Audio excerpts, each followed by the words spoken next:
ஒவ்வொருடைய செவிகளையும் இயேசு கிறிஸ்துவின் நாமத்தினாலே திறந்து ஜெபிக்கிறேன்.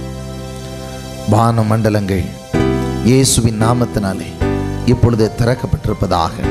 உன்னதத்தின் ஆவியின் பலத்திற்காய், உன்னதத்தின் ஆவியின் மழைக்காய் வானம் திறந்ததாயிருக்கட்டும். உடைய பிள்ளைகள் மேல் உடைய ஆவியின் மழையை பொழிந்தருளும். உடைய மகிமையை வழங்க பண்ணும். உம்முடைய நாமத்திற்கு மகிமையை வர பண்ணும்.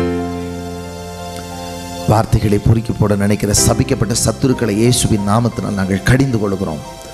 உடைய ஜீவனுள்ள வசனங்கள் உடைய பிள்ளைகளுக்குள் கிரியைகளை நடப்பிக்கட்டும். கிரியைகளை நடப்பிக்கட்டும். வசனத்தை நீர் உறுதிப்படுத்தும். ரட்சிப்பும் விடுதலையும் சுகமும் உடைய பிள்ளைகளுக்குள் உண்டாகட்டும். இயேசு கிறிஸ்துவின் நாமத்தினால் ஜெபிக்கிறோம் நல்ல பிதாவே, ஆமென். அல்லேலூயா. ஆண்டவரும் இரட்சகருமாகிய இயேசு கிறிஸ்துவின் நாமத்தினாலே உங்கள் அனைவரும் அன்போடு வாழ்த்திக் கொள்கிறேன். இந்த நாளிலும் கர்த்தருடைய வார்த்தைக்கு நேராய் நாம் கடந்து போகலாம். எடுத்தவர்கள் வாசிக்கலாம். லூக்கா எழுதின சுவிசேஷம் 5ஆம் அதிகாரம் 32ஆம் வசனத்தை வாசிக்கலாம். நீதிமான்களே அல்ல, நீதிமான்களை அல்ல, பாவிகளே மனம் திரும்புவதற்கு, பாவிகளையே மனம் திரும்புகிறதற்கு அழைக்க வந்தேன் என்றார். அழைக்க வந்தேன் என்றார். ஹல்லேலூயா, ஹல்லேலூயா. ஆண்டவராய் இயேசு கிறிஸ்து சொல்லுகிற வார்த்தை இது. நீதிமான்களை அல்ல, பாவிகளையே மனம் திரும்புகிறதற்கு அழைக்க வந்தேன். ஆண்டவராய் இயேசு கிறிஸ்து மனம் திரும்புதலை எதிர்பார்க்கிற ஆண்டவர். யாரிடத்திலிருந்து? பாவிகளிடத்திலிருந்து. ஹல்லேலூயா.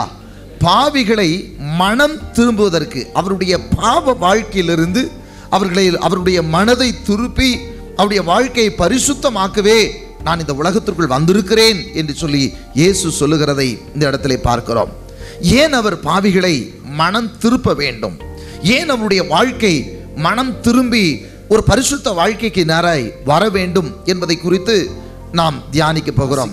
எரேமியா 15:13. உன்னுடைய எல்லா பாவங்களின் நிமித்தமும், உன்னுடைய எல்லா பாவங்களின் நிமித்தமும், உன்னுடைய எல்லா எல்லைகளிலும், உன்னுடைய எல்லா எல்லைகளிலும் நான் உன் ஆஸ்தியையும், நான் உன் ஆஸ்தியையும், உன் பொக்கிஷங்களையும், உன் பொக்கிஷங்களையும் கிரயமில்லாமல் சூறையிடுவிப்பேன். நீ அறியாத தேசத்தில், நீ அறியாத தேசத்தில் உன் சத்துருக்கள் வசமாக, உன் சத்துருக்கள் வசமாக நான் உன்னை தாண்டி போக பண்ணுவேன். நான் உன்னை தாண்டி போக பண்ணுவேன். உங்கள் மேல் எரிய போகிற அக்கினி, உங்கள் மேல் எரிய போகிற அக்கினி என் கோபத்தினாலே மூண்டது என்று, கோபத்தினாலே மூண்டது என்று கர்த்தர் சொன்னார். கர்த்தர் சொல்லுகிறார். அல்லேலூயா. இங்கு ஆண்டுடைய வசனம் இப்படி சொல்லுகிறது. பாவம் அடுத்து பாவம் என்ன கிரியைகளை நடப்பிக்குமாம்? இங்கு சொல்லுகிறார் ஆண்டவர், உன்னுடைய எல்லா பாவங்களின் நிமித்தம், உன்னுடைய எல்லா எல்லைகளிலும் நான் உன் ஆஸ்தியையும் உன் பொக்கிஷங்களையும் கிரயமில்லாமல் சூறையிடுவிப்பேன். ஒரு மனிதனுடைய வாழ்க்கையிலே பாவம் கடந்து வரும் பொழுது, அவனுடைய வாழ்க்கையில பாவம் நிலைத்து இருக்கும் பொழுது, அவனுடைய ஆஸ்தியையும் அவனுடைய பொக்கிஷங்களும் அங்கே சூறையாடப்படுமாம். அவனுடைய ஆஸ்தி என்று சொன்னால் என்ன? சேர்த்து வைக்கப்பட்டிருக்கிற சொத்துக்கள், ஐஸ்வர்யம். அங்கே பொக்கிஷம் என்று சொன்னால் என்ன? அவனுக்கென்று அங்கே தன்னுடைய களஞ்சியத்தில் பலவிதமான காரியங்களை வரக்கூடிய நாட்களுக்காக வைக்கப்பட்டிருக்கிறது. ஆஸ்தி என்பது சொத்து. அங்கே பொக்கிஷம் என்று சொல்லும் பொழுது எதிர்காலத்திற்காக செலவுகளுக்கு மற்றும் ஒவ்வொரு காரியங்களுக்காக வைக்கப்பட்டிருக்கிறது. இவைகள் எல்லாம் சூறையாடப்படுமா? ஒரு மனிதனுடைய வாழ்க்கையில பாவத்தின் வேர் உள்ளே தங்கி இருக்கும் பொழுது, ஒரு மனிதனுடைய வாழ்க்கையில ஒரு குடும்பத்துக்குள்ள பாவ நிலை கொண்டிருக்குன்னா, அவங்க எவ்வளவு பெரிய சொத்துக்காரர்களாக இருந்தாலும், எவ்வளவு பெரிய கோடீஸ்வரர்களாக இருந்தாலும் அந்த சொத்துக்கள் எல்லாம் இழந்து போகக்கூடிய சூழ்நிலை ஏற்படுமாம். அதை தொடர்ந்து சொல்லுகிறார், அவர்கள் சேர்த்து வைத்திருந்த எவ்வளவு பெரிய பொக்கிஷங்களாக இருந்தாலும் சரி, அவைகளும் அங்கே இழந்து போகக்கூடிய ஒரு சூழ்நிலை வரும். அதை தொடர்ந்து வாசிக்கும் பொழுது அதில் சொல்றாரு, நீ அறியாத தேசத்திலே உன் சத்துருக்கள் வசமாக நான் உன்னை தாண்டி போக பண்ணுவேன். அப்போ சத்துருக்கள் வசனா விரோதியுடைய கையில போய் மாட்டிக்கக்கூடிய சூழ்நிலைகள். எரேமியா 17ஆம் அதிகாரம் 3-4 வசனங்களை வாசிக்கலாம். வயல் நிலத்தில் உள்ள என் மலையே, நீ உன் எல்லைகளில் எல்லாம் செய்த பாவத்து நிமித்தம் நான் உன் ஆஸ்தியையும் உன் எல்லா பொக்கிஷங்களையும் உன் மேடைகளையும் சூறையிடுவிப்பேன். அப்படியே நான் உனக்கு கொடுத்த சுதந்திரத்தை நீதானே விட்டு விடுவாய். நீ அறியாத தேசத்தில் உன்னை உன் சத்துருக்களுக்கு அடிமையாக்குவேன். அடுத்து இங்க ராஜரீகமாக அல்லது ஒரு ஒரு ஒரு ஒரு பகுதிகளை ஆண்டு கொண்டிருந்தனுடைய வாழ்க்கை பாவத்து நிமித்தம் அவன் அடிமையாக்கப்படக்கூடிய ஒரு சூழ்நிலை வந்து விடுகிறது. அவன் அடிமையாக மாறி விடுகிறான். வேதாகமத்திலே ஆண்டவராய் இயேசு கிறிஸ்து வாழ்ந்த அவர் ஊழியம், இந்த பூமியிலே 3.5 ஆண்டு காலங்கள் ஊழியம் செய்த அநேக பிரசங்கங்களை பிரசங்கித்ததை நாம் வேதத்தில் பார்க்கிறோம். அப்படி இயேசு கிறிஸ்து அவர் சொன்ன ஒரு காரியத்திலிருந்து இன்றைக்கு நாம் தியானிப்போம், திருப்பிக் கொள்ளலாம். இந்த 3 காரியங்களையும் அதில் முன்னிறுத்தி இருக்கிறத நாம் வேதத்தில் பார்க்கலாம். லூக்கா எழுதின சுவிசேஷம் 15ஆம் அதிகாரம் 11 இன்னும் அவர் சொன்னது, ஒரு மனுஷனுக்கு 2 குமாரர் இருந்தார்கள். ஒரு மனுஷனுக்கு 2 குமாரர் இருந்தார்கள். அவர்களில் இளையவன் தகப்பனை நோக்கி தகப்பனே, ஆஸ்தியில் எனக்கு வரும் பங்கை எனக்கு தர வேண்டும் என்றான். எனக்கு வரும் பங்கை எனக்கு தர வேண்டும் என்றான். அந்தபடி அவன் அவர்களுக்கு தன் ஆஸ்தியை பங்கிட்டு கொடுத்தான். சில நாளைக்கு பின்பு இளைய மகன் எல்லாவற்றையும் சேர்த்துக்கொண்டு தூர தேசத்துக்கு புறப்பட்டு போய் அங்கே துன்மார்க்கமாய் ஜீவனம் பண்ணி தன் ஆஸ்தியை அழித்து போட்டான் என்று சொல்லி இங்கே ஆண்டுடைய வார்த்தை சொல்லுகிறது. இங்கே அதை எப்படி அவன் அழித்து போட்டான் என்பதை நீங்கள் சற்று பார்ப்பீங்கன்னு சொன்னால் 29ஆம் வசனத்தை வாசிக்கலாம். அவன் தகப்பனுக்கு பிரதியுத்தரமாக இதோ இத்தனை வருஷ காலமாய் நான் உமக்கு ஊழியம் செய்து ஒரு காலம் உம்முடைய கற்பனையை மீறாதிருந்தும் சிநேகிதரோட நான் சந்தோஷமா இருக்கும்படி நீர் ஒரு காலம் எனக்கு ஒரு ஆட்டுக்குட்டியாவது கொடுக்கவில்லை. வேசிகளிடத்தில் உம்முடைய ஆஸ்தியை அழித்து போட்ட உம்முடைய குமாரனாகிய இவன் வந்தவுடனே கொளுத்த கன்றை இவனுக்காக அடிப்பித்தீரே என்றான். அப்போ இதுல அண்ணன் சொல்றான், என்ன சொல்றான் என்றால், நீங்க கொடுத்த பணத்தை எல்லாம் இவன் எப்படி அழித்தானாம்? வேசிகளிடத்திலே பணத்தை அவன் அழித்து போட்டானாம். இவனுடைய வாழ்க்கை துன்மார்க்கமாய் ஜீவனம். அவனோடு கூட பழகினவர்கள் எல்லாம் துன்மார்க்கராய் காணப்பட்டார்கள். அந்த துன்மார்க்கரோடு கூட கூடிக்கொண்டு அவனுடைய பணத்தை எல்லாம் வேசிகளிடத்திலே தன்னுடைய பணத்தை எல்லாம் செலவழித்து ஒன்றுமில்லாமல் போனான் என்று சொல்லி வசனம் சொல்லுகிறது. ஆஸ்திகளை எல்லாம் அழித்து போட்டான். மனிதனுடைய வாழ்க்கையில பாவத்தின் வேர் உள்ளே தங்கி இருக்கும் பொழுது அவனுடைய ஆஸ்திகளை அதை அழித்து விடும். இந்த உலகத்தில் ஏன் மனுஷன் சம்பாதிக்கிற சம்பாத்தியத்தில் நல்லா இருக்கணும், நல்லா சாப்பிடணும், நல்லா திருப்தியா இருக்கணும், தாம் பிள்ளைகளை நல்லா வளர்க்கணும், இவையெல்லாம் வைத்து தனக்கென்று ஒரு அந்தஸ்து வேண்டும் என்று சொல்லி. ஆனால் ஒரு மனிதனுடைய வாழ்க்கையில எவ்வளவு சொத்துக்கள் இருந்தாலும் அல்லது எவ்வளவு பொக்கிஷங்கள் இருந்தாலும் எவ்வளவு அதிகாரங்கள் இருந்தாலும் அவனுடைய வாழ்க்கையிலே பாவம் வேறு கொண்டிருக்கும் என்று சொன்னால், பாவம் அவனுக்குள் மிகுதியாய் பெருகும் என்று சொன்னால், அது அவனிடத்தில் இருக்கக்கூடிய ஆஸ்திகளை எல்லாம் இமை பொழுது அது இல்லாமல் ஆக்கிவிடும். அவனுடைய பொக்கிஷங்களை அழித்துவிடும், அவனுடைய அதிகாரங்களை அது அழித்துவிடும். இங்கே அப்படிதான் ஒரு தகப்பனுக்கு 2 குமாரர்கள் இருக்கிறார்கள். அதிலே ஒருவன் இளைய குமாரனாய் இருக்கக்கூடியவன் வந்து கேட்கிறான், தகப்பனிடத்தில் என் சொத்தெல்லாம் பிரிச்சு கொடுங்கன்னு கேட்கிறான். ஏன் பிரிச்சு அதை பிரிக்கிற ஒரு சூழ்நிலை எப்பொழுது வருது என்று சொன்னால், அவன் துன்மார்க்கரோடு அவனுடைய பழக்க வழக்கங்கள், அவனுடைய வாழ்க்கை பாவத்தோடு இருக்கிறது. அவன் வாழ்க்கை பாவத்தோடு ஒட்டி இருக்கும் பொழுது அவனுக்கு வேண்டிய தேவைகள் சந்திக்கப்பட முடியாதபடிக்கு அவன் தன்னுடைய பாவத்தை நிறைவேற்றுவதற்கு வேண்டிய பணங்கள் அவனுக்கு இல்லாதபடியினாலே அவன் தன்னுடைய தகப்பனிடத்திலே சொத்தை கேட்கிறான். நான் செய்யக்கூடிய பாவத்துக்கு பணம் நிறைய தேவை, எனக்கு இப்ப என்ன வேணும், என் சொத்தை பிரிச்சு கொடுங்க. அப்படி கேட்கல இவன், நேரா முதல்ல கேட்கல, இவன் கேட்கிறான், என் சொத்தை எனக்கு வர வேண்டிய பங்கை எனக்கு பிரிச்சு கொடுங்க. பாவம் முதல்ல எதை பிரிக்கும் தெரியுமா? உங்களை ஆண்டவரை விட்டு பிரிக்கும். அல்லேலூயா. இங்கே தகப்பனோடு கூட தகப்பன் வீட்டில் நல்லா சாப்பிட்டு நல்லா திருப்தியாக இருந்த இந்த மனிதனுடைய வாழ்க்கையில இந்த பாவம் அவனை தகப்பனை விட்டு பிரித்தெடுக்கும்படியான ஒரு சூழ்நிலை ஏற்படுத்துகிறது. ஆகவே தான் வசனம் சொல்கிறது, அவன் பிரிந்து தன் சொத்துக்களை ஆஸ்திகளை எல்லாம் அவன் விற்று அதை எடுத்துக்கொண்டு வேற தேசத்திற்கு போனான் என்று சொல்லப்பட்டிருக்கிறது. அவன் சொல்லப்பட்டிருக்க பாருங்க 13ஆம் வசனம், சில நாளைக்கு பின்பு இளைய மகன் எல்லாவற்றையும் சேர்த்து கொண்டு தூர தேசத்திற்கு புறப்பட்டு போய் அங்கே துன்மார்க்கமாய் ஜீவனம் பண்ணி தன் ஆஸ்தியை அழித்து போட்டான். நீங்க கொடுக்கலன்னு பெரிய மகன் சொல்றாரு, நீங்க எனக்கு எதுவுமே கொடுக்கலன்னு சொல்லி. அப்பா கையில கண்ட்ரோல்ல இருக்கு, அதனால பத்திரமா இருக்கு. இந்த இளைய மகன் எல்லாவற்றையும் வாங்கி கொண்டான். எல்லாவற்றையும் வாங்கி கொண்டதுனால எல்லாத்தையும் சேர்த்துட்டான், வித்து பணங்களை எல்லாம் ஒன்று சேர்த்து கொண்டு இங்க பக்கத்துல இருந்தா கூட அப்பா அடிக்கடி கண்டிப்பாரு, இங்க பக்கத்துல இருந்தா தகப்பனார் திட்டுவாரு.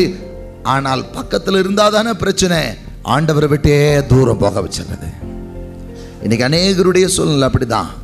அநேகர் ஆண்டவர்கிட்ட நன்மைகளை பெற்றுக்குவாங்க, பெற்றதுக்கு அப்புறம் என்ன பண்ண மாட்டாங்க, இங்கே போனால் ஒரே கண்டிக்கிறாரு, பாவத்தை பற்றி கண்டிக்கிறாரு, செய்கிற தப்பை பற்றி கண்டிக்கிறாரு. இனி போகக்கூடாது. ஏதாவது பிரச்சனை, உடம்பு சரியில்லை அப்படின்னா வருவாங்க, உடம்பு சரியில்லைன்னா வருவாங்க, சுகமான உடனே திரும்ப வரமாட்டாங்க. ஏன்னு சொன்னால் அவங்க செய்கிற தப்பை பிரசங்கத்தில் ஆண்டவர் தேவ ஆவியானவர் உணர்த்தி பேச வச்சா கூட அது என்ன ஆயிரும், இவர் என்னையே குற்றப்படுத்துகிறாரு, திரும்ப திட்டிக்கிட்டே இருக்கிறாரு அப்படின்னு சொல்லி வரமாட்டாங்க. அது யார் வேலை தெரியுமா? உங்களுக்குள்ள வேறு கொண்டு இருக்கிற பாவத்தோட வேலை. ஏன்னா பாவம் உங்களை வேலைக்கு கொண்டே போகும். வேதம் சொல்லுகிறது, அவர்கள் ஒளியை காட்டிலும் இருளை அதிகமாக விரும்புகிறபடியினால அவர்கள் ஒளியினிடத்திலே வராதிருக்கிறார்கள். ஒளி மூலமா ஏதாவது ஒரு காரியம் நடக்கணும்னா ஒளியிட்டு வருவாங்க, இல்லைன்னா தான் காரியம் மறைவாகவே இருக்கட்டும், அது வெளியில பேசக்கூடாது, யாரும் அதை கடிந்து கொள்ளக்கூடாது. ஆகவே தான் இவன் பார்த்தான், பக்கத்துல அப்பா பக்கத்துல இருந்தா தானே பிரச்சனை, அப்பா விட்டு தூரமா போயிடுவோம். பாவம் உங்கள் குடும்பத்திலிருந்து உங்களை பிரித்து கொண்டு போய்விடும். பாவம் உங்க வாழ்க்கையில உங்க தகப்பன், உங்கள் பெற்றோர், உங்கள் குடும்பம் இவங்களை விட்டே தனியா பிரிச்சு எடுத்துட்டு போயிடும் பாவம். அதான் ஆண்டவர் சொன்னார், நான் பாவிகளை மனம் திரும்புவதற்காகவே இந்த பூமிக்குள் வந்தேன், அதற்காகத்தான் நான் வந்தேன். இவர்கள் பாவத்தின் நிமித்தம் நல்ல குடும்பத்தில் சந்தோஷமா இருக்க விடாதபடிக்கு அது பிரிச்சிடும் பாவம். அடுத்தபடியாக சொல்லப்பட்டது, தன்னுடைய ஆஸ்திகளை எல்லாம் அழித்து போட்டான். வேசிகளிடத்திலே ஆஸ்திகளை அழிக்கக்கூடிய சூழ்நிலை. அங்க துன்மார்க்கரோட போன உடனே துன்மார்க்கர் எல்லாம் சேர்ந்து இவங்கிட்ட நிறைய இருக்குன்னு சொல்லி இருக்கிறதையெல்லாம் பிடுங்கத்தான் பார்ப்பார்கள். அங்கே இவனிடத்தில் இருந்த எல்லா வேசிகளும் இவனிடத்தில் இருந்த பணத்தை எல்லாம் உரிய பார்த்தார்கள், இவனுக்கு இருந்த சொத்தை எல்லாம் எடுக்க பார்த்தார்கள். அதான் சொன்னார், உன் பாவங்களின் நிமித்தம் உன் ஆஸ்திகளை கிரயமில்லாமல் சூறையிடுவிப்பேன். அதை சூறையாடுறதுக்கு ஒரு ஆள்கிட்ட பணத்தை கொடுத்து போய் அவன் பணத்தெல்லாம் பிடுங்கன்னு சொல்லணும்னு அவசியம் கிடையாது. ஒரு பாவம் ஒரு மனிதனுடைய வாழ்க்கையில வந்துருச்சுன்னா அவன் சம்பாதிக்கிற பணத்தை, அவன் சேர்த்து வச்சிருக்கிற சொத்தை, அவன் சேர்த்து வச்சிருக்கிற பேங்க் பேலன்ஸை, அவனுடைய பணங்களை அதுவே அழித்து போட்டுவிடும். எவ்வளவு நீங்க உழைக்கலாம், ஆயிரக்கணக்கில் சம்பாதிக்கலாம், லட்சக்கணக்கில் சம்பாதிக்கலாம். ஆனால் பாவத்தின் வேறு இருக்கும் என்று சொன்னால் லட்சம் பத்தாது, கோடியும் கூட உள்ள உரியும். அல்லேலூயா, அல்லேலூயா. அதனால தான் ஆண்டவர் சொன்னார், உன் பாவத்தின் நிமித்தம், உங்கள் பாவங்களின் நிமித்தம் உன்னுடைய எல்லா விதமான ஆஸ்திகளையும் உன் பொக்கிஷங்களையும் கிரயமில்லாமல் சூறையாட விடுவிப்பேன். இங்கே இந்த இளைய மகனுடைய வாழ்க்கை அப்படித்தான் ஆயிற்று. தகப்பனை விட்டு தூரம் போயாச்சு, போன உடனே எல்லாத்தையும் விற்று வேசிகளிடத்துல துன்மார்க்கமான வாழ்க்கை, நல்லா குடிக்கிறது, நல்லா வெறிக்கிறது, பணத்தை எங்கெல்லாம் கொடுக்கணுமோ அவர் இஷ்டத்துக்கு, யாரையும் போய் பிடுங்கணும்னு அவசியம் கிடையாது, இவரே எல்லாத்தையும் என்ன பண்ணிடுவாரு, வாரி அரைச்சிருவார். கடைசியில் வந்த சூழ்நிலை அங்கே பாருங்கள், அவன் எல்லா பொருளாதாரத்தையும் இழந்து போய் நிற்கிறதை பார்க்கிறோம். 14ஆம் வசனம், எல்லாவற்றையும் அவன் செலவழித்த பின்பு அந்த தேசத்திலே கொடிய பஞ்சம் உண்டாயிற்று, அப்பொழுது அவன் குறைவு பட தொடங்கி. அப்ப எல்லாத்தையும் ஏற்கனவே வித்தாச்சு, எல்லாம் முடிச்சாச்சு. முடிச்சதுக்கு அப்புறம் அந்த தேசத்தில் என்ன நடக்குது, பஞ்சம் வந்துருச்சு. பஞ்சம் வந்ததும் இருக்கிற எல்லாம் போட்டிருந்த நல்ல சட்டை கிட்ட எல்லாத்தையும் கழட்டி கொடுக்க ஆரம்பிச்சாச்சு.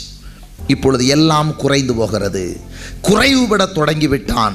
தன்னுடைய மதிப்பிலே குறைவு, சரீரத்தின் பலத்திலே குறைவு, எல்லாவற்றிலும் அவன் குறைந்து போனவனாய் காணப்படுகிறான், குறைய தொடங்குகிறான். கடைசியிலே வேதம் சொல்லுகிறது 15ஆம் வசனம், அந்த தேசத்து குடிகளில் ஒருவனிடத்தில் போய் ஒட்டி கொண்டான். கடைசியில என்னடா பண்றதுன்னு தெரியல, இருந்ததெல்லாம் முடிஞ்சு போச்சு, என்ன செய்யறது, என் பிழைப்பை ஓட்டணும், என் வயிற்றை கழுவணும், நான் என்ன செய்யட்டும், யாராவது ஒருத்தர் இடத்துல போய் இருப்போன்னு சொல்லிட்டு ஒருவனிடத்துல போய் ஒட்டி கொண்டான். ஒட்டி கொண்டான்னு சொன்னால் அவன் வேலைக்கு சம்பளம் கொடுக்க கூட என்ன இல்லை, வழி கிடையாது. சரி, இவன் கூட ஓட்டி தனியாக கிடந்தா அடிச்சு, ஏன்னா அந்த காலத்தில் அடிச்சுக்கிடுச்சு நம்மளையே தின்றக்கூடாதுன்றதுக்காக அவன் கூட ஒட்டிக்கிட்டோன்னா கொஞ்சம் ஒரு பாதுகாப்பு கிடைக்குமேன்னு சொல்லிட்டு ஒரு ஆள்கிட்ட போய் ஒட்டி கொள்கிறான். அங்கே சொல்லப்படுகிறது, அந்த குடியானவன் அவனை தன் வயல்களில் பன்றிகளை மேய்க்கும்படி அனுப்பினான். கடைசி வேலை எதை மேய்க்கிற வேலை வந்து போச்சுப்போ, பன்றிகளை மேய்க்கிற வேலை வந்துருச்சு. வேதத்தில் பன்றியை எதுக்குள்ளே பன்றிக்குள்ளே எதை துரத்தி விடுறாரு? பிசாசுகளை துரத்தி விடுறாரு. பிசாசு இருக்க வேண்டிய இடத்துக்குள்ளே போய் உட்காந்து அதுகளை மேய்க்கிற சூழ்நிலை ஆகி போச்சுப்போ. கர்த்தருக்கு மகிமை உண்டாகட்டும். பன்றிகளை மேய்க்க, பன்றிகளை நம்ம பத்திரமா கழுவி கூட்டு வந்து நம்ம பெட்ரூமில் பக்கத்தில் படுக்க வைப்போமா?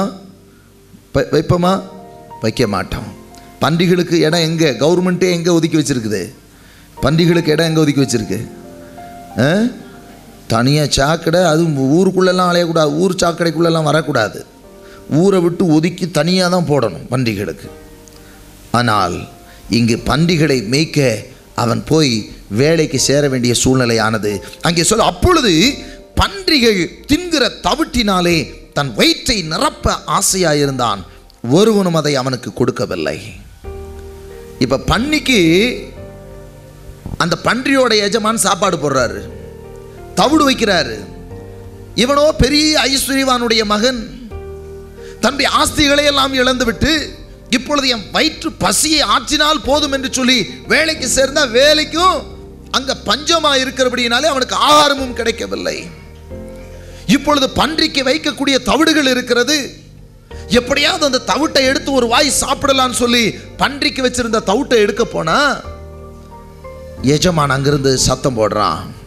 வசனம் சொல்லுகிறது, அந்த தவிட்டையும் ஒருவனும் அவனுக்கு கொடுக்கலையா. தவிடு கூட என்ன பண்ணல, பசியை ஆற்றிக்கொள்வதற்கு தவிட கூட ஒருத்தரும் கொடுக்கலையா. கர்த்தருக்கு மகிமை உண்டாகட்டும். பாவத்தின் வல்லமை அது இருக்கிற ஐஸ்வர்யங்களையும் ஆஸ்திகளையும் அழித்துவிடும். கடைசி அங்கே அவன் அடிமையாக போய் கிடக்கிறான். இவங்க வீட்டில் ஏராளமாக பேர் வேலை செய்கிறாங்க. வசனத்தில் நீங்கள் வாட்சி பார்த்தீங்கன்னா அங்கே ஆண்டுடைய வார்த்தை சொல்ல, அங்கே அவன் 17ஆம் வசனத்தில் சொல்லப்பட்டிருக்கிறது, அவனுக்கு புத்தி தெளிந்த போது அவன், என் தகப்பனுடைய கூலிக்காரர் எத்தனையோ பேருக்கு பூர்த்தியான சாப்பாடு இருக்கிறது, நானோ பசியினால் சாகிறேன். அப்ப இவங்க அப்பா கிட்ட ஏகப்பட்ட பேர் வேலை செய்யறாங்க, எல்லாருக்கும் சாப்பாடு எப்படி இருக்கான்? பூர்த்தியா இருக்கு, நிறைவா இருக்கு, பரிபூர்ணமா சாப்பாடு இருக்கு, மிச்ச மீதியா சாப்பாடு கிடக்குது. ஆனா நானும் பசியினால் வரிந்து கொண்டிருக்கிறேன். இவன் அந்த பன்னிக்கு வச்ச தவிட சாப்பிடணும்னு நினைச்சா யாரும் கொடுக்கல. அத மனுஷன் எதையும் தாங்கிடுவான், பசியை மட்டும் என்ன பண்ண மாட்டான், தாங்கி கொள்ள முடியாது. கடைசி அவனுடைய வாழ்க்கையில பசியின் கொடுமை பெருகுகிறது. பன்றிக்கு வைத்த தவிடும் அவனுக்கு கிடைக்கவில்லை. அவன் அடிமையாக இருக்கக்கூடிய சூழ்நிலை. பாவத்தோட வல்லமை தரித்திரத்தை, கடுமையான தரித்திரத்தை அதை ஏற்படுத்திவிடும். கொடுமையான தரித்திரத்தை அதை ஏற்படுத்திவிடும். பெரிய ஐஸ்வர்யவான்கள் ஒன்றுமில்லாமல் ஆக்கிவிடும்.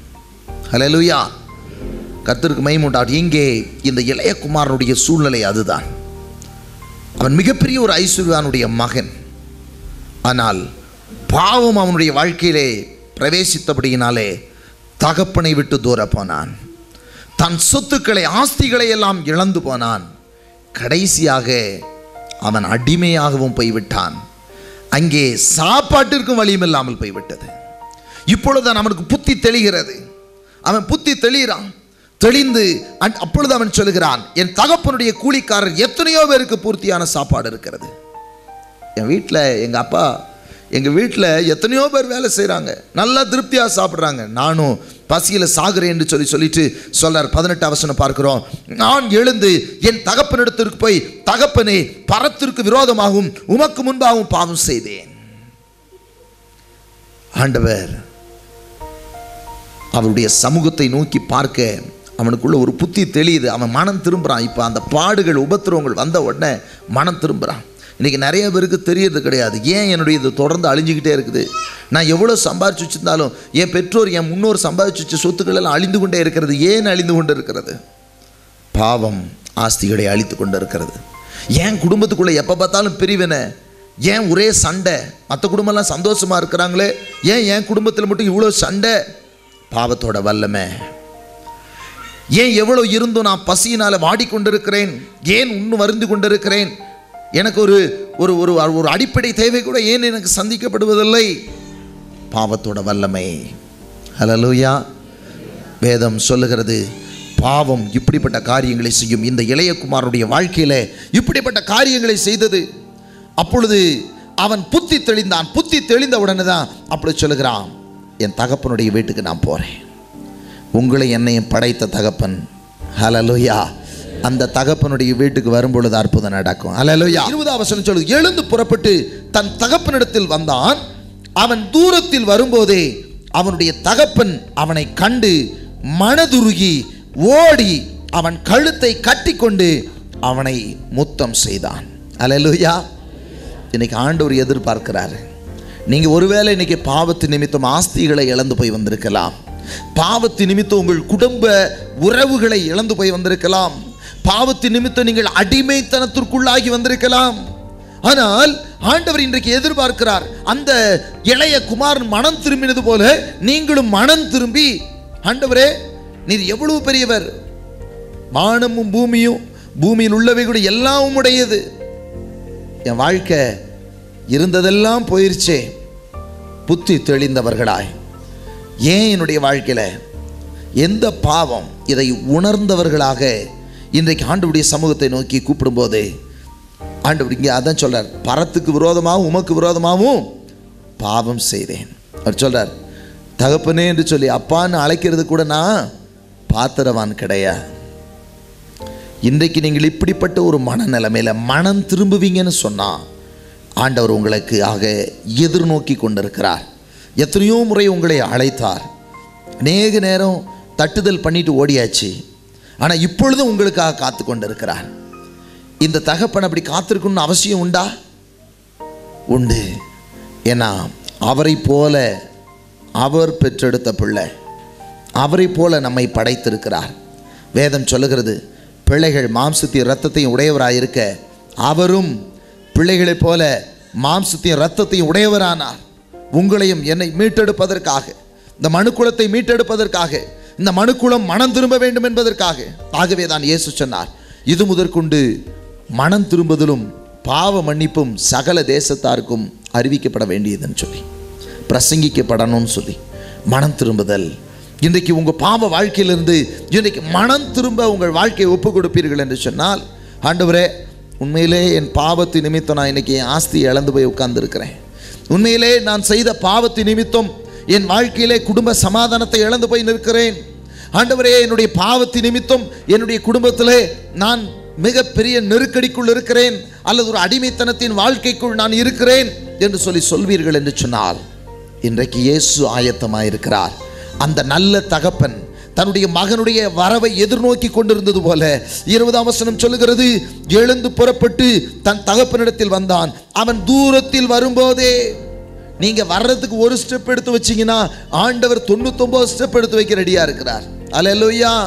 இங்க அதைத்தான் சொல்லுகிறது, இந்த தகப்பனுக்கு வயது முதிர்ந்து போன தகப்பன் தான். இந்த தகப்பனுக்கு வயசு அதிகம்தான், ஆனாலும் தன்னுடைய மகன் எப்பொழுது வருவான் என்று சொல்லி தன்னுடைய கண்ணை ஏறெடுத்து பார்த்து கொண்டே இருந்தார். இயேசுவும் அப்படித்தான். உங்கள் கண்கள் உங்களை எப்பொழுது முழுமையுமாக உங்கள் பாவ வாழ்க்கையை விட்டு நீங்கள் எல்லாவற்றையும் இழந்து போன சூழ்நிலையிலும் கூட இன்னும் பாவத்தை விடாதபடிக்கு அதில் நிலை கொண்டிருக்கிற நீங்கள் எப்பொழுது என்னிடத்தில் வருவீர்கள் என்று சொல்லி இயேசுவும் தன்னுடைய கண்களை ஏறெடுத்து நீங்கள் தூரத்தில் நிற்கும் பொழுதே அவர் பார்த்து கொண்டிருக்கிறார். ஹல்லேலூயா, ஹல்லேலூயா, ஹல்லேலூயா. இயேசு கிறிஸ்து அப்படித்தான் அந்த நல்ல தகப்பனை போல இன்றைக்கு பார்த்து கொண்டிருக்கிறார். இந்த இளைய குமாரன் தூரத்திலிருந்து வரும் பொழுது அங்கே பார்க்கிறோம், அவனுடைய தகப்பன் அவனை கண்டு மனதுருகி ஓடி அவன் கழுத்தை கட்டி கொண்டு அவனை முத்தம் செய்தான். ஓடுறார், வயசாகி போச்சு. வயசான தகப்பனார் தாம் மகனை பார்த்ததும் தூரத்தில் பார்த்த உடனே என்ன ஆரம்பிச்சிட்டாரு, அவன் கிட்ட ஓட ஆரம்பிச்சார். அல்லேலூயா. இங்கு வசனம் சொல்லுகிறது, அவனை பார்த்த உடனே மனதுருகிறார். ஏன் தெரியுமா? அவனுக்கு நான் எவ்வளவு அழகான சிங்காரமான ஆடைகளை கொடுத்திருந்தேன், அவனுக்கு பலவர்ணமான ஆடைகளை போட்டிருந்தேன், அவனுடைய கால்களுக்கு நல்ல பாதரட்சைகள் போட்டிருந்தேன், அவனுக்கு ஏராளமான சொத்துக்கள் இருந்தது, அவனுக்கு வேலைக்காரர்களை கூட அனுப்பி வைத்திருந்தேன், அவனை வித்தியாசமான அவனை பார்க்கும் பொழுது ஒரு ராஜகுமாரனை போல வைத்திருந்தேன். ஆனால் இன்றைக்கு அவன் வரும் பொழுது பண்டியோடு படுத்து கிடந்து பன்னியோடு கிடந்து பண்ணிக்கிட்ட தவுட்டுக்கு சண்டை போட்டு மேலெல்லாம் சேரா இருக்குது, மேலெல்லாம் சாக்கடையா இருக்கு, பஞ்சத்துல தண்ணியும் இல்லை, மேலெல்லாம் சேரும் சாக்கடையும் நாற்றமும் அடிக்கிறது. அவனை பார்க்கும் பொழுதே அலங்கோலமான சூழ்நிலை. அந்த அலங்காரமான சூழ்நிலையை பார்த்த உடனே தன் தகப்பனுடைய உள்ளம் உடைகிறது.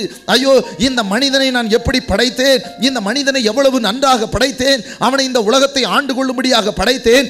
ஆனால் இன்றைக்கு தன் பாவ வாழ்க்கையிலே பாவ சேற்றிலே வீழ்ந்து அவன் ஒன்றுக்கும் உதவாதவனாக ஒரு அடிமையாக நாட்டம் எடுத்தவனாக காணப்படுகிறானே. அல்லேலூயா. ஒருவேளை உங்க வாழ்க்கை நாற்றம் எடுத்த வாழ்க்கையா இருந்தாலும் தூரத்தில் நிற்கும்போது இயேசு உங்களை பார்க்குறாரு.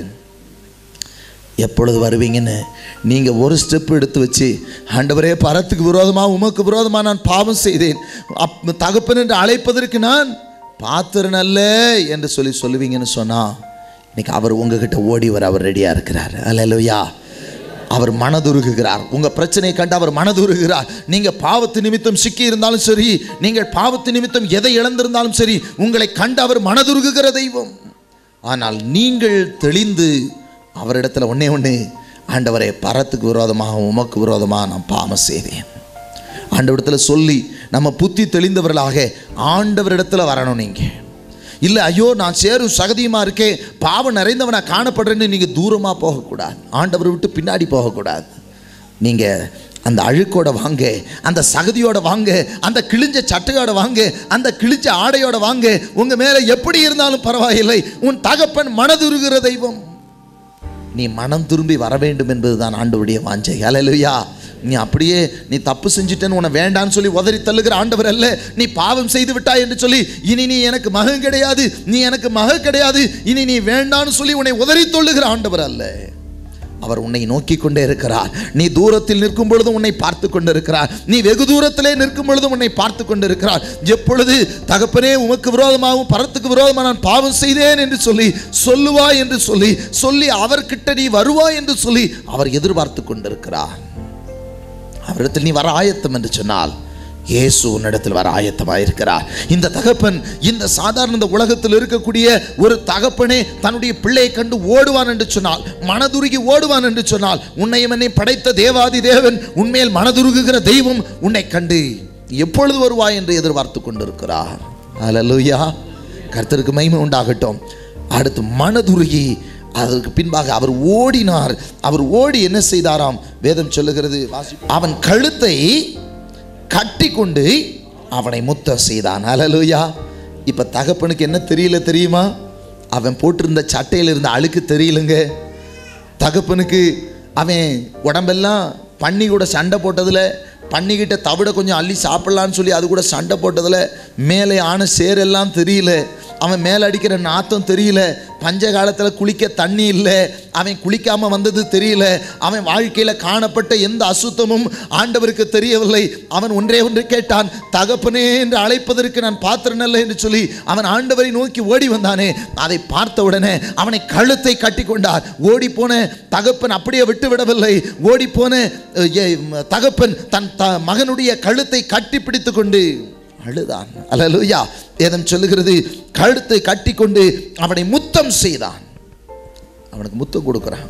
அல்லேலூயா.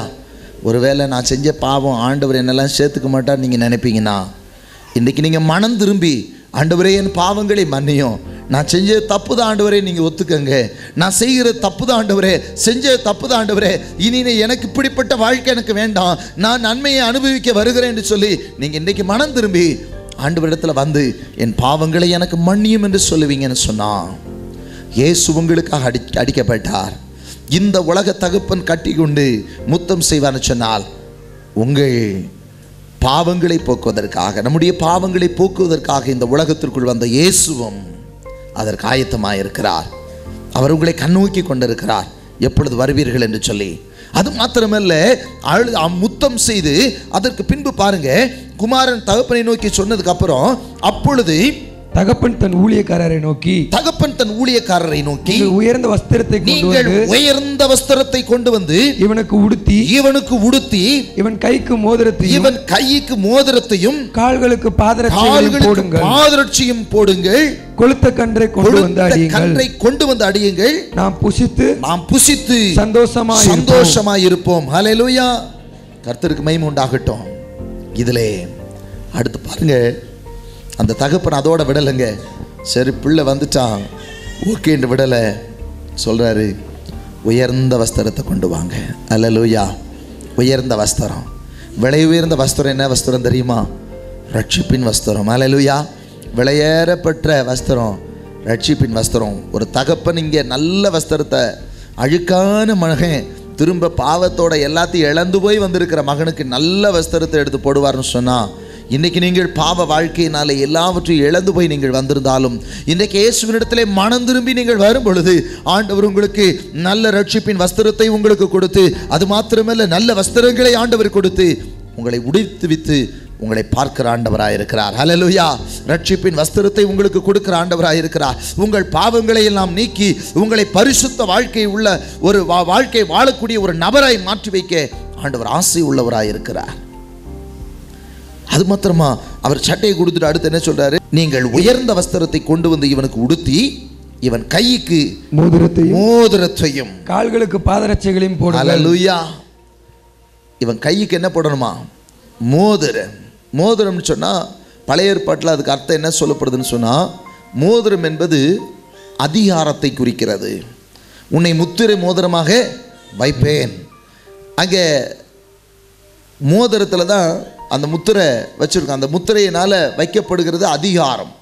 அதில் இருக்க சீல் வந்து அதிகாரம். அப்போ மோதிரம் என்பது இவனுக்கு ரட்சிப்பின் வஸ்திரம் மாத்திரமல்ல, இந்த பூமியிலே அசுத்த ஆவிகள் மேல் அதிகாரம். அல்லேலூயா. இந்த பூமியில் உங்களுக்கு விரோதமாக எழும்புகிற வல்லமைகள் மேல் அதிகாரம், எல்லாவற்றின் மேல் அதிகாரம் கொடுக்கிற ஆண்டவர். ஆண்டவராக இயேசு சொன்னார், வானத்தில் பூமியில் சகலவற்றின் மேலும் எனக்கு அதிகாரம் கொடுக்கப்பட்டிருக்கிறதுன்னு சொன்னார். நீங்கள் போகையிலே பரலோக ராஜ்யம் சமீபத்திற்கு பிரசங்கம் பண்ணுங்கள், பிசாசுகளை துரத்துங்கள், வியாதியஸ்தர்களை சுகமாக்குங்க என்று சொல்லி ஆண்டவர் அவர்களுக்கு அதிகாரம் கொடுத்தாருன்னு சொல்லி வசனம் சொல்லி இருக்கிறது. ஆமென். அதிகாரத்தை கொடுக்கிற ஆண்டவர். அவன் எல்லாத்தையும் அழிச்சிட்டான்னு சொல்லி அதோட விடலை. அவன் மனம் திரும்பி வந்ததுனால இழந்து போன அதிகாரத்தையும் கொடுக்கிறார். அவன் மகனுக்கு மோதிரத்தை போட சொல்றார். மூன்றாவது சொல்லப்பட்டிருக்கிறது, அவன் கால்களுக்கு பாதரட்சை. இவன் தன்னுடைய சொத்துக்களை எல்லாம் அங்கே இழந்த போது இவன் சமாதானத்தை இழந்தவனாக காணப்படுகிறான். பாதரட்சை சமாதானத்தை குறிக்கிறது. அல்லேலூயா. உங்கள் வாழ்க்கையில் சமாதானம் இல்லாமல் ஆண்டவர் விட்டு தூரம் போய் எல்லா சமாதானத்தையும் இழந்து போயிருப்பீங்கன்னு சொன்னால், ஆண்டவர் இன்றைக்கு உங்களுக்கு சமாதானத்தை கொடுக்கும்படியாக, சமாதானத்தின் சுவிசேஷம் என்னும் பாதரட்சியை உங்களுக்கு கொடுக்கும்படியாக அவர் ஆயத்தமாக இருக்கிறார். உங்கள் வாழ்க்கை சமாதானம் உள்ள வாழ்க்கை. அங்கே பசியினால் ஒவ்வொரு நிமிஷமும் வருந்தி இருப்பான். அவன் நினச்சி பார்த்துருப்பான், அப்பா கூட இருக்கும்போது நல்ல ட்ரெஸ்ஸு போட்டுக்கிட்டு இருந்தேனே, அப்பா கூட இருக்கும் பொழுது ஏதாவது வேணும்னு சொன்னால் வேலைக்காரனை பார்த்து அதை கொண்டு வான்னு சொல்லுவேனே, இன்றைக்கு நானே ஒரு வேலைக்காரனை அடிமையாக இருக்கிறனேன்னு சொல்லி நினச்சிருப்பான். ஆனால் ஆண்டவர் அடிமையால் அதிகாரம் உள்ளவனை அவனை மாற்றினார். மனம் திரும்பி வரும் பொழுது ஆண்டவர் உங்கள் வாழ்க்கையிலே மறுபடியும் நீங்கள் இருந்த நிலைக்கு மேலாக ஆண்டவர் உங்களை நிறுத்துகிற ஆண்டவராக இருக்கிறார். மூன்றாவது சமாதானத்தை கொடுக்கிறார். அதில் பார்த்தீங்கன்னா அது மாத்திரமல்ல, அவன் மனம் திரும்புவதன் நிமித்தம் அங்கே அவங்க வீட்டார் எல்லாருக்கும் ஊருக்கே ஒரு பெரிய விருந்து உண்டாக்குகிறார். அல்லேலூயா. ஒரு பெரிய விருந்து உண்டாக்குகிறார். இன்றைக்கு ஒரு பாவி மனம் திரும்புகிறது நிமித்தம் பரலோகத்தில் மிகப்பெரிய ஒரு சந்தோஷம் உண்டாயிருக்கு. அல்லேலூயா. நீங்கள் இன்றைக்கு மனம் திரும்பி ஆண்டவரே என் பாவிதான் என்னை மன்னியும் என்று சொல்லி இயேசுவினிடத்தில் ஓடி வரும் பொழுது இவைகளை எல்லாம் கொடுக்கிறது மாத்திரமல்ல, உங்கள் நிமித்தம் பரலோகம் சந்தோஷப்படும். என்னுடைய சொந்தக்கார பையன் ஒரு தம்பி, ஒரு நாள் அவனை ஊழியத்துக்கு என் கூட கூப்பிட்டுட்டு போனேன். ஆள் பார்க்க பயங்கர ஜெய்சாண்டிக்காக இருப்பான், சரியாக படிக்க மாட்டான், ஆனால் எல்லாரையும் அடிச்சுட்டு வந்துடுவான். எப்போ பார்த்தாலும் இவனை பற்றி கம்ப்ளைண்ட் அவங்க வீட்டுக்கு போயிட்டு இருந்தது. ரொம்ப கம்மி வயசு தான். அப்போ சொன்னால், இவன் ஸ்கூலில் படிக்கும்போதே இவன் பெரிய பையனாக தெரிவான், சின்ன பசங்க வந்து ஓங்கி சப்புன்னு அரைஞ்சிட்டு போயிடுவாங்களாம். ஏன் நீ திரும்பி அடிக்க வேண்டியதானே அப்படின்னு சொல்லி நான் அவன்கிட்ட கேட்கும்போது அவன் சொன்னான், நான் படிக்க தான் முடியல, என்னால் நல்ல மார்க் எடுக்க முடியல. நான் அது மாத்திரமல்ல, ஏதாவது ஒருத்தவன் அடிச்சிட்டேன்னா பிரச்சனை வீட்டுக்கு வந்துடுது. என்ன அப்பாவை கூப்பிட்றாங்க, ஸ்கூலில் கூப்பிட்டு அழைச்சி திட்டுறாங்க. என்னால் படித்து தான் ஒரு நல்ல மார்க் எடுத்து என்னுடைய தகப்பனுக்கு நல்ல பேரை வாங்கி கொடுக்க முடியல. இப்படியாவது நான் யாரையும் அடிக்காமல் அமைதியாக இருந்தாவது என் தகப்பனுக்கு நல்ல பேரை வாங்கி கொடுக்க நான் விரும்பினேன். அதை சொல்லும் பொழுதே என்னுடைய கண்கள் எல்லாம் உண்மையிலே அழுகி வந்துவிடும். சின்ன பையன் ஓடி போய் சப்புன்னு அறைவானா. சின்ன சின்ன பசங்க அடிப்பாங்களாம். அவன் அடி ஆள் பார்த்தீங்கன்னா என்னை விட டபுள் மடங்கு இருப்பான். ரொம்ப சின்ன வயசு. 6வதுலேருந்து 9வது வரை யாரையும் அடித்தது இல்லையா. அந்த கிளாஸில் பெரிய ஆம்பளை ஆள் மாதிரி இருப்பான். அடி வாங்குறது தான் வேலையே. எங்கள் அப்பாவுக்கு கடைசியாக 9வது படிக்கும்போது டீச்சர்ஸ் 8வது 9வது 6வது படித்து முடிச்சு 7 8 9 வரும்போது டீச்சர்ஸ் கூப்பிட்டு இவன் படிக்கலைனாலும் அவனை ஒன்றும் சொல்ல மாட்டாங்களாம். ஏன்னா அவனை பற்றி தெரியும். இவனை மட்டும் அவங்க அது அந்த 8த்துக்கெல்லாம் வரும்போது அவங்க எங்கள் மாமாவை கூப்பிட்டு சொல்லுவாங்களாம், ரொம்ப நல்ல பையன், ரொம்ப நல்ல பையன், படிக்க மாட்டானா ஆனால் நல்ல பையன். கர்த்தருக்கு மகிமை உண்டாகட்டும். இதையாவது என் தகப்பனுக்கு நான் வாங்கி கொடுக்க வேண்டும், இந்த நல்ல பேரையாவது நான் வாங்கி கொடுக்க வேண்டும் என்று சொல்லி அவன் சொல்லும் பொழுது எனக்கு உள்ளங்கள் எல்லாம் உடைந்து போய் நான் உண்மையிலே கண்ணீர் விட்டேன். ஹல்லேலூயா. ஏன்னா அவ்வளோ பெரிய ஒரு சீச்சாண்டிக்கான மனிதன். இன்றைக்கும் கூட உங்கள் நிமித்தம் அவர் சந்தோஷப்பட விரும்புகிறார். அந்த நிமித்தம் பெற்றோர் என்னுடைய தகப்பனுக்கு இப்படிப்பட்ட ஒரு சந்தோஷத்தையாவது நான் கொடுக்க விரும்புகிறேன். இன்றைக்கு மனம் திரும்பீர்கள் என்று சொன்னால், ஒருவேளை கடந்த காலங்களிலே நீங்கள் செய்த பாவத்தின் நிமித்தம் ஆண்டவரை துக்கப்படுத்தி இருந்தாலும் கூட, அவரை நீங்கள் சங்கடப்படுத்தி இருந்தாலும் கூட, அவர்களை நீங்கள் வருத்தப்படுத்தி இருந்தாலும் கூட, இயேசு உங்கள் நிமித்தம் சந்தோஷப்பட்டு கலிகூற போகிறார். அல்லேலூயா. வேதம் சொல்லுகிறது பரலோகத்தில் மிகப்பெரிய ஒரு சந்தோஷம் உண்டாயிருக்கும். நீங்க ஆண்டவரை சந்தோஷப்படுத்தணும்னு நினைச்சீங்கன்னா, உங்க பாவங்களை உணர்ந்தவர்களாக, என் பாவங்களை மன்னியும், இனி நான் இப்படிப்பட்ட பாவங்களுக்கு என்னை நான் விட்டு போடுவதில்லை. அந்த பாவம் உங்க வாழ்க்கையில் ஆஸ்தியை அழிக்குது, உங்களை அடிமையாக்குது, உங்க பொக்கிஷங்களை அழிக்குது, உங்க அதிகாரத்தை இழந்து போக பண்ணுது. ஆனால் இயேசு கிறிஸ்துவின் இரக்கமோ, இயேசு கிறிஸ்துவின் அன்போ உங்கள் பாவங்களை மன்னித்து, இயேசு கிறிஸ்துவின் இரத்தம் உங்க பாவங்களை எல்லாம் கழுவி உங்களை சுத்திகரித்து மறுபடியும் சுகமாயிருக்க வைக்கிறது. உங்களுக்கு ரட்சிப்பின் வஸ்திரத்தை கொடுக்கிறது, உங்களுக்கு அதிகாரத்தை கொடுக்கிறது, உங்களுக்கு சமாதானத்தை கொடுக்கிறது. ஹல்லேலூயா.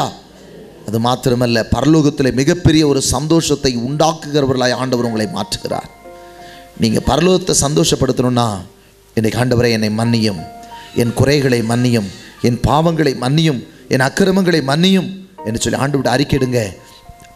கடந்த காலத்தில் இழந்து போன ஆஸ்திகள் போதும், இதுக்கு மேலே உங்கள் ஆஸ்திகள் இழக்காதபடிக்கு, சத்துருவானவன் சூறையாடாதபடிக்கு, பிசாசானவன் கொள்ளையிடாதபடிக்கு இன்றைக்கு நீங்கள் உங்களை ஒப்புக் கொடுங்கள். ஆண்டவர் உங்களை ஆசீர்வதிக்க விரும்புகிறார். அல்லேலூயா. அதற்காகவே இயேசு இந்த உலகத்திற்குள் வந்தார். அதற்காகவே இயேசு தன்னுடைய கடைசி சொட்டு இரத்தத்தையும் சிந்தினார். அதற்காகவே சிலுவையில் அடிக்கப்பட்டார். அதற்காகவே சரீரம் முழுவதும் பிக்கப்பட்டது. அதற்காக அவருடைய சரீரம் முழுவதும் காயமாக்கப்பட்டது. தலையிலிருந்து கால் வரை எங்கும் காயம், தலையிலே முள்முடி, தலையில் அடிக்கப்பட்ட முள்ளோ கண்கள் வழியாக புறப்பட்டு வெளியே வந்தது. காலில் அடிக்கப்பட்ட ஆணி 2 பாதத்தையும் கடந்து அங்கே மரத்திற்குள் இறங்கி போனது. 2 கைகளிலும் ஆணி கடாவப்பட்டது. அது மாத்திரமா, சரீரம் முழுவதும் வாரினால் அடிக்கப்பட்ட அடியினாலே வீங்கி போய் அதிலே போடப்பட்டிருந்த குக்கி அந்த சரீரம் முழுவதும் கிழித்தது. சரீரத்தில் இருந்த கடைசி சொட்டு ரத்தம் சிந்தப்பட்டது. மரித்து விட்டாரா இல்லையா என்று சொல்லி பார்க்கும்படியாக விழாவிலே அங்கே ஈட்டியினால் போர்ச்சேவன் குத்துகிறான். குத்தி கடைசி சொட்டு ரத்தமும் ஜலமும் சரீரத்திலிருந்து கீழே நமக்காக சிந்தப்பட்டது. அல்லேலூயா. கர்த்தருக்கு மகிமை உண்டாகட்டும். இந்த இயேசுவின் இடத்திலே நீங்கள் மனம் திரும்பி உங்களை ஒப்பு கொடுப்பீங்கன்னு சொன்னா, இந்த இயேசு உங்களுக்காக சிலுவையிலே அறையப்பட்ட இயேசு கிறிஸ்து இன்றைக்கு உங்கள் பாவங்களை மன்னித்து, உங்களுடைய எல்லா விதமான இடரல்கள், உங்களுடைய வாழ்க்கையிலே நீங்கள் இழந்து போனவைகளை திரும்ப கொடுத்து உங்களை ஆசீர்வதித்து கனப்படுத்த விரும்புகிறார். அது மாத்திரமல்ல, உங்கள் நிமித்தம் பரலோகத்திலும் மிகப்பெரிய ஒரு கொண்டாட்டம் உண்டாயிருக்கும், மிகப்பெரிய ஒரு சந்தோஷம் உண்டாயிருக்கும். அல்லேலூயா. கர்த்தருக்கு மகிமை உண்டாகட்டும். இன்றைக்கு ஆண்டவருடைய சமூகத்தில் மனம் திரும்பி ஆண்டவருடைய சமூகத்தில் உங்களை ஒப்பு கொடுப்பீங்களா? ஆண்டவர் இன்றைக்கு அதை எதிர்பார்க்கிறார். நான் நீதிமான்களை அல்ல, பாவிகளையே மனம் திரும்புகிறதற்காக வந்தேன் என்று சொல்லி இன்றைக்கு நீங்கள் மனம் திரும்புவீங்கன்னு சொன்னால், நீங்கள் எந்தெந்த பகுதியில் மனம் திரும்பாமல் இருக்கிறீங்களோ, எந்தெந்த எல்லைகளுக்குள்ள ஆண்டவரை விட்டு தூரமாக இருக்கிறீங்களோ, அந்தந்த எல்லைகளை சீர்படுத்தும்படியாக இன்றைக்கு ஆண்டவருடைய சமூகத்தில் உங்களை ஒப்பு கொடுப்பீங்கன்னு சொன்னால், ஆண்டவர் உங்களை சேர்த்துக்கொள்ள ஆயத்தமாக இருக்கிறார். அவருடைய கண்கள் உங்களை நோக்கி கொண்டிருக்கிறது, உங்களை எதிர்பார்த்து கொண்டிருக்கிறது. அப்படியே ஜெபிக்கும்படியாக எல்லாரும் நாம் எழுந்து நிற்கலாமா? ஆண்டவர் சமூகத்தை நோக்கி பார்க்கலாமா?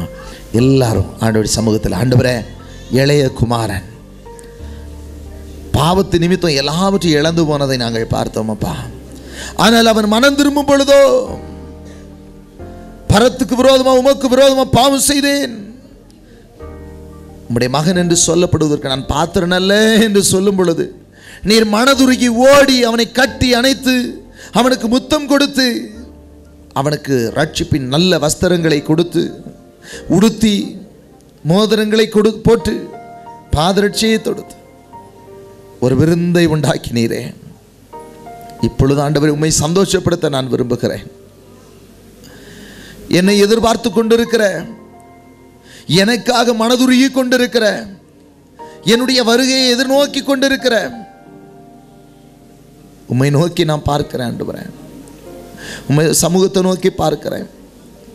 என்னுடைய பாவத்து நிமித்தம் ஆஸ்தி இழந்த உண்மைதான் ஆண்டவரே. என்னுடைய பொக்கிஷத்தை இழந்தது உண்மைதான். என் அதிகாரத்தை இழந்தது உண்மைதான். இன்றைக்கு நான் பசியினால் வாடிக்கொண்டிருக்கிறது உண்மைதான் ஆண்டவரே. ஆண்டவருடைய சமூகத்தில் ஒப்பு கொடுக்கலாமா? ஆண்டவர் உன்னை ஆசீர்வதிக்க விரும்புகிறார். இயேசு உன்னை தேடிக்கொண்டிருக்கிறார். நீ எப்பொழுது வருவாய்? நீ எப்பொழுது வருவாய்? அவர் உண்மையில் மனதுருகுகிற தெய்வம். என் மேல மனம் இறங்கும். ஆண்டவர்கிட்ட சொல்லுங்க, ஆண்டவரே, உம்மை நான் மறுதலிச்சு தூரம் போயிட்டேன் ஆண்டவரே. ஆண்டவரே, உம்மை தேடாம போயிட்டேன், உங்களை விட்டு தூரமா போயிட்டேன் ஆண்டவரே, என்ன மன்னிங்க ஆண்டவரே. அந்த இளைய குமாரனை போல நானும் தூரமா போயிட்டேன் ஆண்டவரே. ஆண்டவர்கிட்ட கேளுங்க, ஆண்டவரே, தூரமா போயிட்டேன், என்னை மன்னியும். உம்மை விட்டு தூரம் போய் என்னுடைய ஆஸ்திகளை இழந்து போய் நிற்கிறேன் ஆண்டவரே. என்னுடைய சரீரத்துல சுகத்தை இழந்து போய் நிற்கிறேன் ஆண்டவரே. என்னுடைய அதிகாரத்தை இழந்து போய் நிற்கிறேன் ஆண்டவரே. ஆண்டவர்கிட்ட சொல்லுங்க, ஆண்டவரே, உம்மை விட்டு தூரம் போய் ஆஸ்திகளை இழந்து நிற்கிறேன், அடிமையா உட்கார்ந்து இருக்கிறேன் ஆண்டவரே.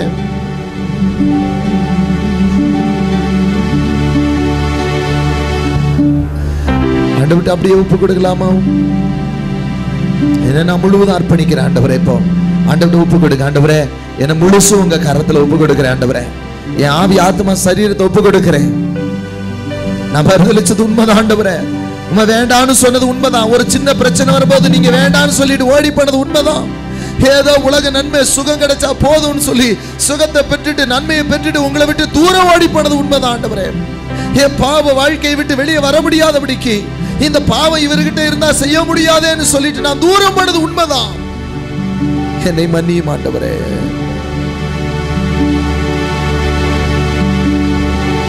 நான் பாவம் செய்தேன், உம்மை நோக செய்தேன். நான் பாவம் செய்தேன், உம்மை நோக செய்தேன். உம்மை தேடாமல் வாழ்ந்து வந்தேன். என்னை மன்னியும் தெய்வமே, என்னை மன்னியும் தெய்வமே. இயேசுவே என் தெய்வமே. உங்கள் வலது கையை நெஞ்சில வச்சு சொல்லுங்க, என்மேல் மனம் இறங்கும். இயேசுவே என் தெய்வமே, என்மேல் மனம் இறங்கும். உண்மையாய் தம்மை நோக்கி கூப்பிடுகிற யாவருக்கும் அவர் சமீபமாய் இருக்கிற ஆண்டவர்.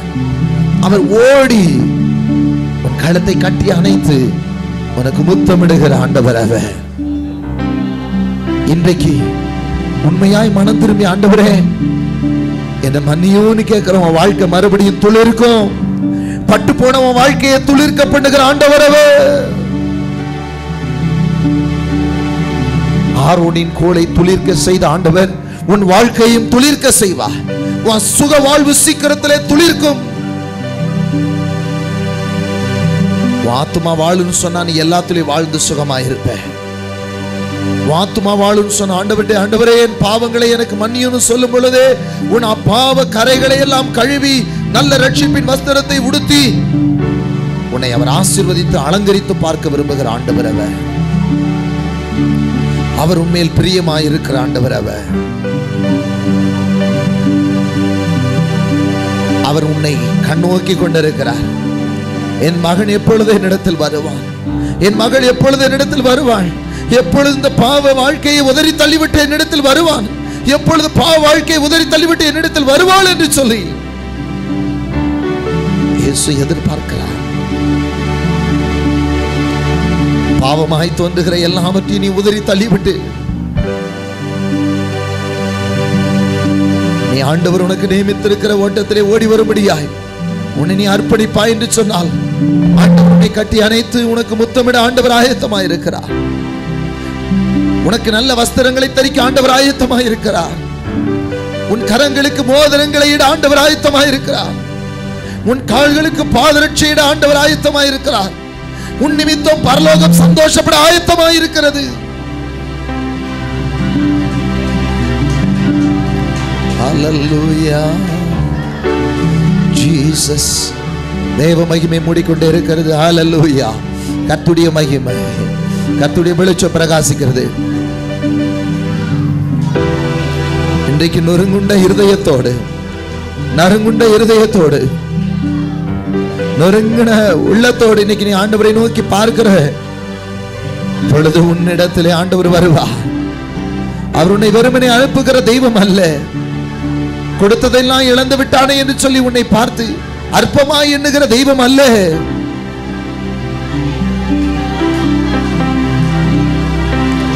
உனக்காக தன் ஜீவனையே கொடுத்த இயேசுவர், உனக்காக தன்னுடைய உயிரையே கொடுத்தவர், உனக்காக சரீரத்திலே அடியை சகித்துக் கொண்டவர், உனக்காக மனிதன் காரி துப்பும் பொழுது அதை அந்த அவமானத்தை ஏற்றுக்கொண்டவர்,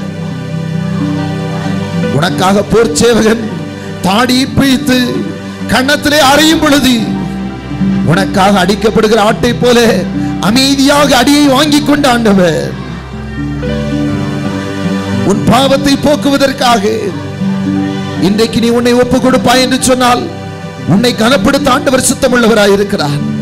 உன்னை ஆசீர்வதிக்க அவர் சித்தமுள்ளவராய் இருக்கிறார். உன் வாழ்க்கை ஆசீர்வதிக்கப்படும். நீ வாழ்க்கைப்படுவாய்.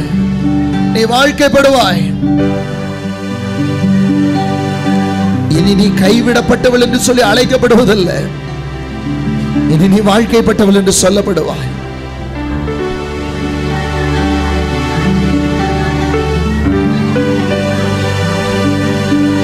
Hallelujah. Thank you Jesus. Thank you Jesus. அநேகருடைய உள்ளங்கள் ஆண்டவருக்கு நேராய் திறங்கிறது பார்க்கிறேன். லீதியாளின் உள்ளத்தை திறந்த தேவன் இன்றைக்கும் அநேகருடைய உள்ளங்களை திறந்து விட்டு கொண்டிருக்கிறார். அநேகர் தங்கள் பாவ வாழ்க்கையிலிருந்து எப்படியாவது எனக்கு விடுதலை வேணும்னு கேட்டுக்கிட்டு இருக்கீங்க. ஆண்டவரே எனக்கு விட ஆசைதான், ஆனா என்னால விட முடியல. இயேசுவின் ரத்தம் இப்பொழுது உண்மையில் கடந்து வர. இயேசுவின் ரத்தத்தின் வல்லமை உன் பாவத்தின் கட்டுகளை அறுத்து உன்னை விடுவித்து உன்னை பரிசுத்த வாழ்க்கைக்கு நேராய் நடத்தும்படியாய், உனக்கு பரிசுத்த ரட்சிப்பின் வஸ்திரத்தை கொடுக்கும்படியாய் இயேசு கிறிஸ்துவின் ரத்தத்தின் வல்லமை உன்மேல் பாய்ந்து செல்லுகிறது. Thank you Jesus. பாவத்தை போக்குகிற பரிசுத்த இரத்தத்தின் வல்லமை ஆண்டவரே இந்த ஆலயம் முழுவதும் உடைய பிள்ளைகள் மேல் உச்சம் தலையிலிருந்து உள்ளங்கால் வரை ஒவ்வொருவர் மேலும் அது இறங்கட்டும் ஐயா. உம்முடைய இரத்தத்தின் வல்லமை, கல்வாரி சிலுவையிலே இயேசு கிறிஸ்து சிந்தின பரிசுத்த இரத்தத்தின் வல்லமை உம்முடைய பிள்ளைகள் ஒவ்வொருடைய உச்சம் தலையிலிருந்து உள்ளங்கால் வரை அவர்களை கழுவி சுத்திகரிக்கட்டும்.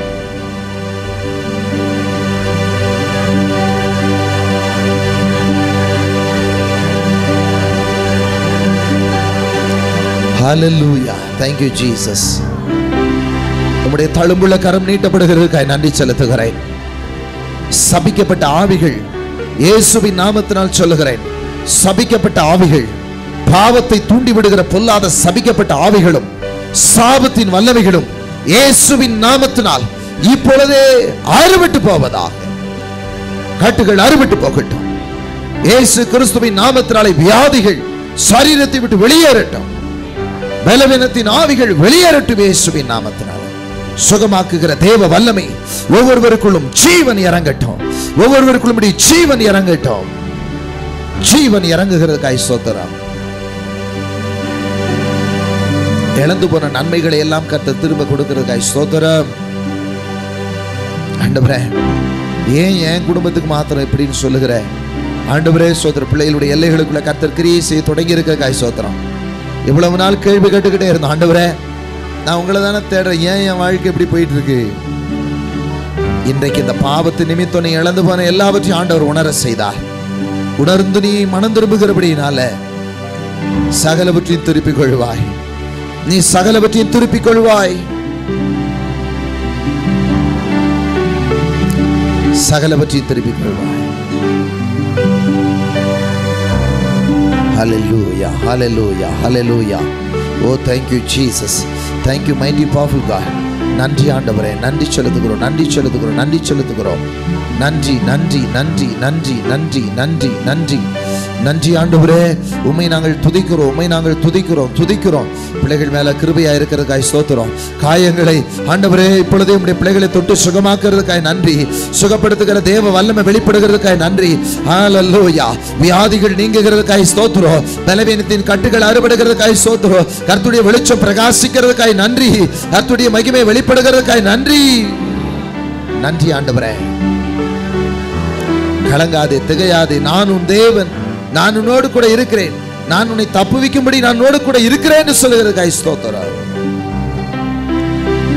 உம்முடைய பிள்ளைகளை கர்த்தர் விடுவிக்கிறதுக்காய் ஸ்தோத்திரம். பாவ கட்டுகளில் இருந்தும், சாப கட்டுகளில் இருந்தும், பலவீன கட்டுகளில் இருந்தும், பிசாசின் கட்டுகளில் இருந்து அறுத்து உம்முடைய பிள்ளைகளை விடுவிக்கிறதுக்காய் ஸ்தோத்திரம். விக்கிற வியாதிகள் விலகி போகிறது. தேவ பிரசனம், தேவ சமாதானம் நிறைவாய் தங்குகிறது. தேவ கிருபை சூழ்ந்து கொள்ளுகிறதுக்காய் ஸ்தோத்திரம். தேவ பலன் பெறுகிறதுக்காய் ஸ்தோத்திரம். அந்த ஒவ்வொருடைய ஆத்துமாவுடைய வருகையிலே காணப்படட்டும் ஐயா. ஒவ்வொருடைய ஆத்துமாவின் நிமித்தம் பரலோகத்தில் மிகுந்த சந்தோஷம் உண்டாகட்டும், மிகுந்த சந்தோஷம் உண்டாகட்டும். சந்தோஷம் உண்டாகிறதுக்காய் நன்றி ஆண்டவரே. நம்முடைய நாமத்தை நீர் மகிமைப்படுத்துவதற்காய் ஸ்தோத்திரம். தொடர்ந்து